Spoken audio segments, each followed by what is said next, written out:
കരുത്തെന്ന മൂന്നക്ഷരത്തോട് ചേർത്ത് വയ്ക്കാൻ പുരുഷരൂപമാർന്ന മറ്റൊരു മൂന്നക്ഷരം മമ്മൂട്ടി. ഗുണ്ടകളെ കണ്ടിട്ടുണ്ടോ നീയൊക്കെ?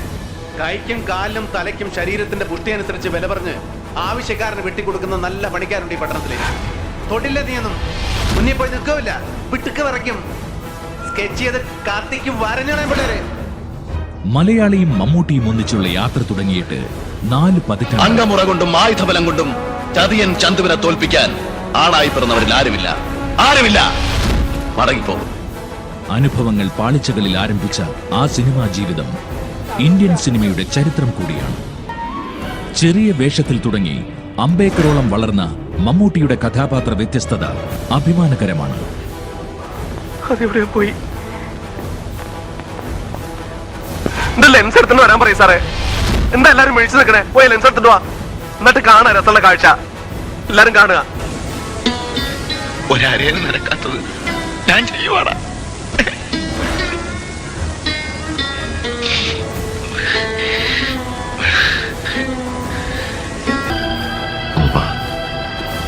നീ എന്നെ തല്ലുകയെ കൊല്ലുകയെ എന്ത് വേണം ചെയ്തു, പക്ഷേ ആര് പറഞ്ഞാലും നീ മാത്രം പറയരുത്. ഒരിക്കലും പറയരുത് ഗോപ, ഞാൻ എന്റെ മോനെ സ്നേഹിച്ചിട്ടില്ല. Balu, I am sorry Balu. സാരമില്ല,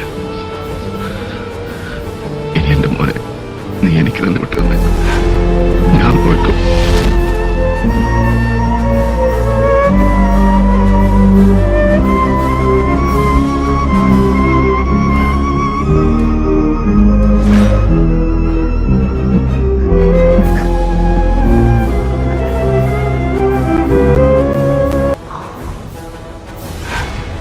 നിനക്ക് ടൂറാനുമുണ്ടോ?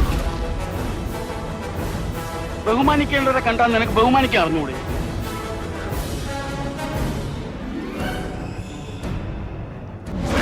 ഇങ്ങ് അടുത്തു വേണം സാറേ. നമുക്കിവനെ അങ്ങ് തിരികെ കൊണ്ടുപോയാൽ ഞാൻ വളർത്തിക്കോളാം. സാർ അവരോടൊന്ന് പറയുന്നു.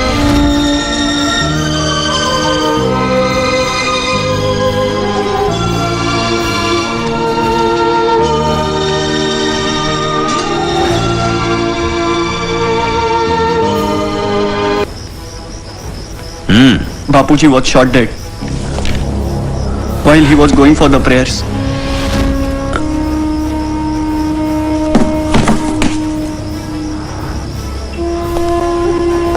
ഇവിടെ അടുത്ത് എന്തെന്ന് പറയും?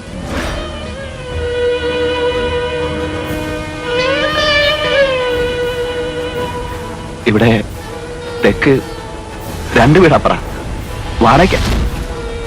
സ്വന്തം നാട് കൊച്ചായാലേ. നാട്ടിലേക്ക് പോണ വഴിയാ. ഇറങ്ങട്ടെ. കേട്ടോ അമ്മേ, അമ്മയുടെ മോൻ പറഞ്ഞത് കേട്ടോ? കുട്ടിയായിരുന്നു 2 അടി കൊടുത്ത് ഞാൻ അനുസരിപ്പിച്ചാണ്. ഇപ്പൊ ഞാൻ എന്താ ചെയ്യാമ്മേ? രാഘവ, അവൻ പറയുന്നതിലും കാര്യമില്ലേ? നീ സമാധാനായിട്ട് ഒന്നുകൂടെ ആലോചിച്ച്. ഓ, അമ്മയും കൂടെ അറിഞ്ഞിട്ടാണല്ലേ? അമ്മേ, പണ്ട് ഇതുപോലൊരു രാത്രിയില് ജപ്തി നടക്കണ കാണാൻ വയ്യാന്ന് പറഞ്ഞ് ഉള്ളതൊക്കെ കെട്ടിപ്പറക്കി 4 മക്കളായിട്ട് അമ്മ പുറത്തേക്ക് ഇറങ്ങുമ്പോ ഒരു സഞ്ചി നിറയെ കാശുമായിട്ട് ഒരാൾ വന്നു. അന്ന് അമ്മ പറഞ്ഞു കുഞ്ഞമ്മാമ നമ്മുടെ ദൈവാന്ന്. പിന്നെ ആ കുഞ്ഞമ്മാമയുടെ മോളോട് അമ്മ തന്നെയാ പറഞ്ഞേ, എന്റെ വിജയന്റെ പെണ്ണാ നീന്ന്. മറക്കരുതമ്മേ അതൊന്നും. പൂവും പ്രസാദമായിട്ട് കാത്തു നിൽക്കുന്ന കണ്ടപ്പോ എനിക്ക് മംഗളം നേടാനാണെന്ന് ഞാൻ കരുതി.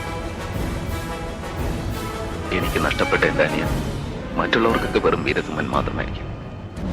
എനിക്കങ്ങനെയല്ല. അവൻ എന്റെ എല്ലാമായിരുന്നു. അവനെയാണ് ഹൈദർ നടുറോട്ടിലിട്ട് വെട്ടിമുറുക്കി കൊന്നത്. മറന്നും പുറത്തും ഒക്കെ ചോദിക്കാൻ ഞാൻ ബ്രാഹ്മണനോ ശൂദ്രനോ വൈശ്യനോ ഒന്നും അല്ല. മന്നാടിയ ക്ഷത്രിയനാണ്. ക്ഷത്രിയൻ.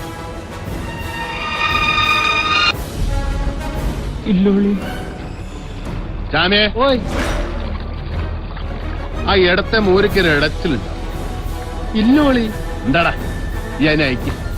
എന്നിട്ടാ നോക്കാം എന്റെ അനിയൻ ഈ കള്ള നായുണ്ടല്ലോ ഓന്റെ ചുമല് വെച്ച് കെട്ട്.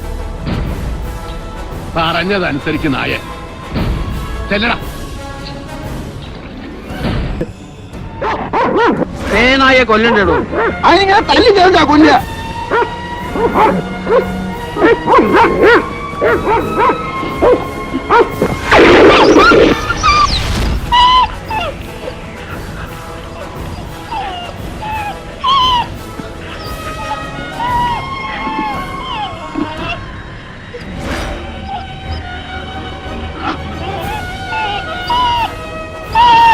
നീ നിന്നെ ഒറ്റപ്പെടുത്തി അല്ലേ? ഒരിക്കൽ ഭ്രാന്തനായി കണ്ടവരെയും കടിച്ച് എന്റെ മോൻ അലഞ്ഞു നടക്കണ്ട. ഞാൻ ഒറ്റക്കായി പോയപ്പോഴ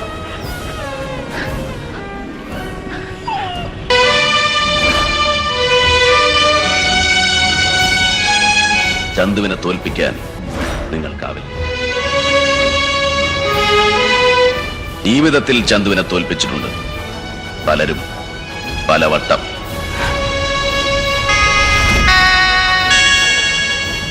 മലയനോട് തൊടുത്തു മരിച്ച എന്റെ അച്ഛൻ ആദ്യം തന്നെ എന്നെ തോൽപ്പിച്ചു.